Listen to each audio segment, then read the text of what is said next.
After 2 years of silence, it's finally here. The Elden Ring gameplay reveal. I can't tell you how excited I am for this game and how eagerly I have awaited this reveal. It has felt like the last 2 years have been excruciatingly long. I mean, what can I say about this trailer that hasn't already been said?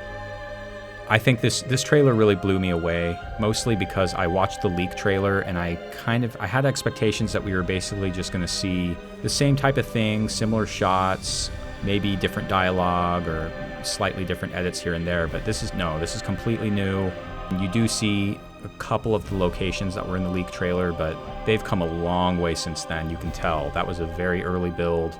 I mean, who knows how much of it they're showing, but this game looks almost finished, and the fact that they put a firm release date on it seems to indicate that they're pretty confident in the quality of the game.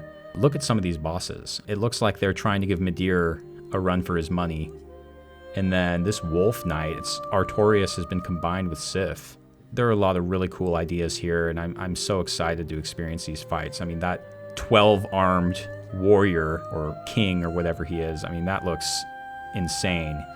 He's attached all sorts of arms to his body, and it looks like he attached a dragon head to his body as well. And the creativity at From Software is just, it's really unmatched, or at least it's not outmatched, let's put it that way. It kind of looks like the area with the big world tree in the center is just one of the kingdoms, because you see another shot of a kingdom that sort of looks like Yharnam, and it's completely nighttime, and then there's another area that has these jagged mountain peaks, and the skybox there is yellow and looks completely different. So I'm wondering if this is either just a crazy weather system and day and night cycle, or if these are different zones. Maybe they're multiple open world zones.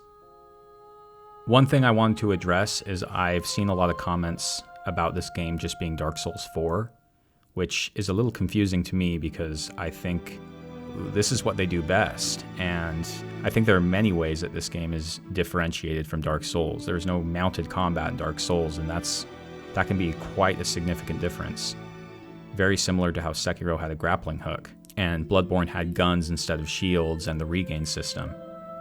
On top of all of that, we know next to nothing about the actual details of the combat. I mean, there could be a system similar to Bloodborne where you regain health by attacking enemies quickly. There could be any number of systems that we haven't heard about yet. So I think it's a little early to be disappointed and say that this is just Dark Souls 4.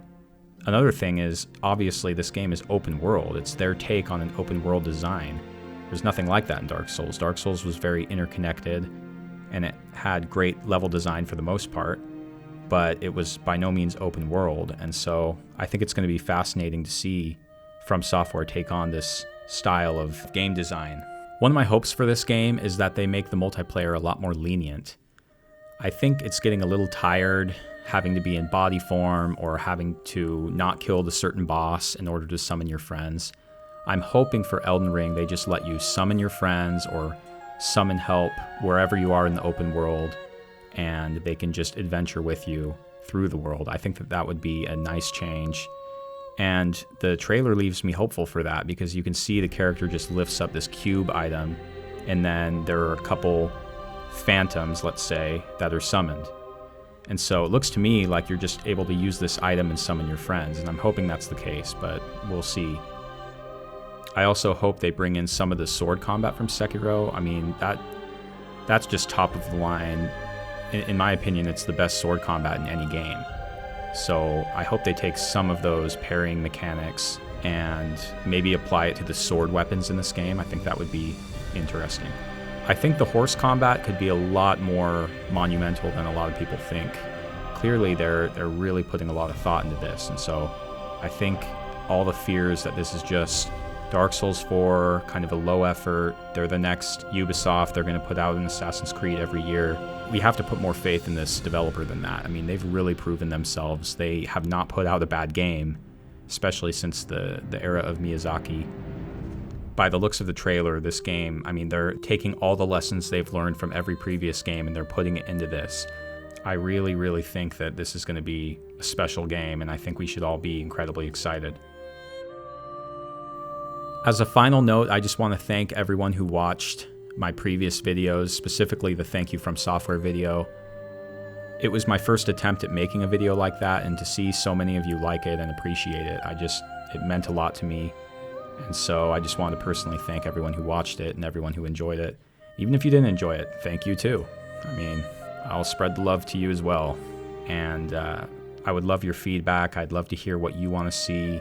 I'd be happy to make more videos if there's interest. So thank you so much, and I'll catch you guys next time.